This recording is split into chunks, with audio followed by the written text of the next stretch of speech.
down, my babies. Cool down. I need everyone to sit down. We need to get started. Okay. Thank you, all 5 of y'all. But hey, those of you who are here, I appreciate y'all. I really do. Um, Sorry about last week. We'll get into that. But what I will say is that at some point we'll make up for that lost week and just take you guys through a full session beginning to end. No commentary. I'll probably just do the camera in my face thing. A little bit more raw and intimate, I feel, right? So, yeah, the squat has been like on fire. So I'm going back to the straight bar squat instead of the safety. Reason being, there's enough travel coming up where, in case I find myself in a gym that's not my own, even though the safety bar is way more common now, again, when I'm on the road, I still want to, keep up with my training. And yeah, if I can stick to the majority of my core lifts, that would be great. So most places we can find a barbell, So this was 365 for paused. For paused fours. No pin squats like we were doing before, simply because they are very taxing, and I do think they played a role in like my back musculature, not the bad stuff, but like muscles themselves just being overwhelmed. But good mornings have, I feel, helped immensely with getting my squat to where it is. I think it's given me huevos of steel. Yeah, that's probably the best huevos in case my mom watching, But yeah, it's I think big part of injuries is trusting the integrity of certain structures that are in question. That one was a little high. This was 405 though for paused reps. I'm happy with that, considering the fact that honestly this year I've probably squatted 7 times, maybe 8, no more than 10 for sure. So to do this for paused fours, hey, not bad. Honestly, I squat for sport, not necessarily for my quads.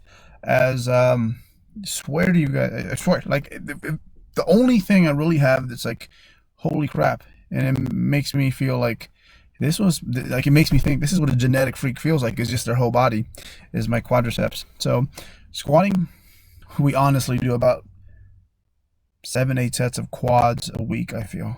That's it between the cluster work and the squatting. They'll grow on their own, and they have been. What we are trying to work on, so we do the good mornings, and that's why I've been taking my hamstring work super serious, is the back of the leg. There's so much skinnies, like you could see my femur from the back when I hit my back poses. And so yeah, what I've been doing is, I guess you could say this is like if you don't have a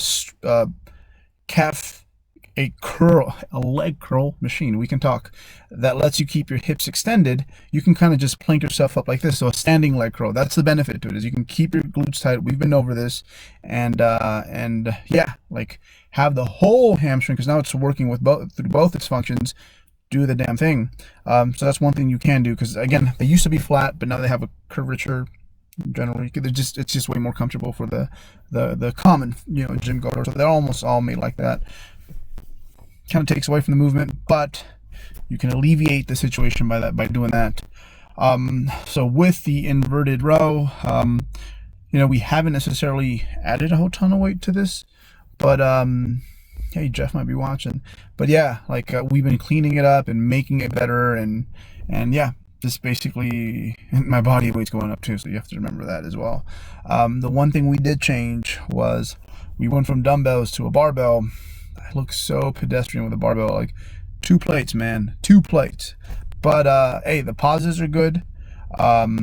This is again way more practical. You can micro load it, so I am looking forward to seeing where this goes in time. So super patient with this lift. I got numbers in my head, but I really don't care. I just want the top of my pecs to finally just look right. That's, if there's one part of my physique is like they have kind of a P-shaped chest. So we're gonna give this a go and see what it does.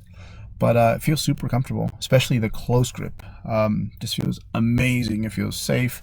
And yeah, no, I mean, considering the fact that this is like week 3, maybe week 4 with this movement, again, when you start a new movement, that's kind of the deal with the devil you make, is you're gonna have to relearn the movement. The first few weeks you're not really actually challenging that tissue, because yeah, you haven't mastered it. So that's why changing movements too frequently can certainly impact the rate at which we we grow, or maintain muscle if you are cutting. So I'm not a huge fan of changing things all the time. For every, core movement, I like having a plan A, a plan B. Let's just say your sumo deadlift is your plan A. It's not feeling so good, but hey, you can do conventional, right? Conventional deadlift. That can be your plan B, and going back and forth sometimes just to avoid wear and tear. Get out of like that strict those motions that you've probably been exhausting for months on end. But if possible, if everything's going well, you're progressing, even if it's a little bit. I prefer people not change things up too much. Save that for the isolation work. I think there's even things like these movements, like this pull down. I think I'm gonna go with this next week. Just two D handles. I don't know if you call those D handles, but two of those handles just kind of let the scapula do its thing. Lets each shoulder, live its own life, right? And it just feels great. So that's an adjustment. This one again, if you don't have a seal row, hey, there you go.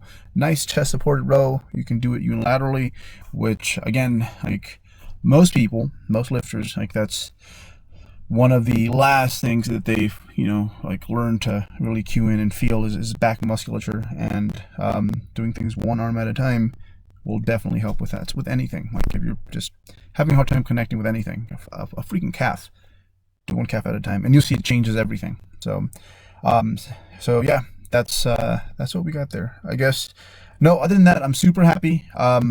Work in regards to, yeah. So again, above anything else, like I am a coach, and it's like my athletes that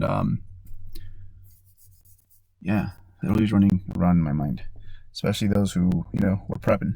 And just last week was pretty hectic in regards to that, so had to make a decision, go take care of them, and this could wait. But I'll make it up to you guys.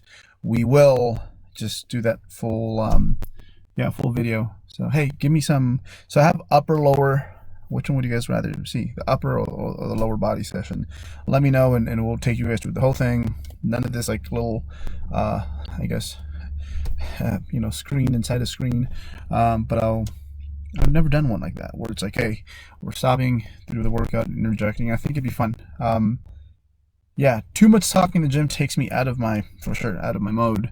But for some reason, helping and assisting others and just kind of taking that leader role doesn't. Like I just feel it's different. It's different when I am like playing instructor / leader / talking to my buddies, and we're giving each other feedback and encouragement. That's different to me. Anyhow, it's not small talk. We're not talking about our mortgage and other things that people choose to do in the gym. That's it. I'll leave it here. Love y'all, and I'll see you guys next week like we were doing. Okay.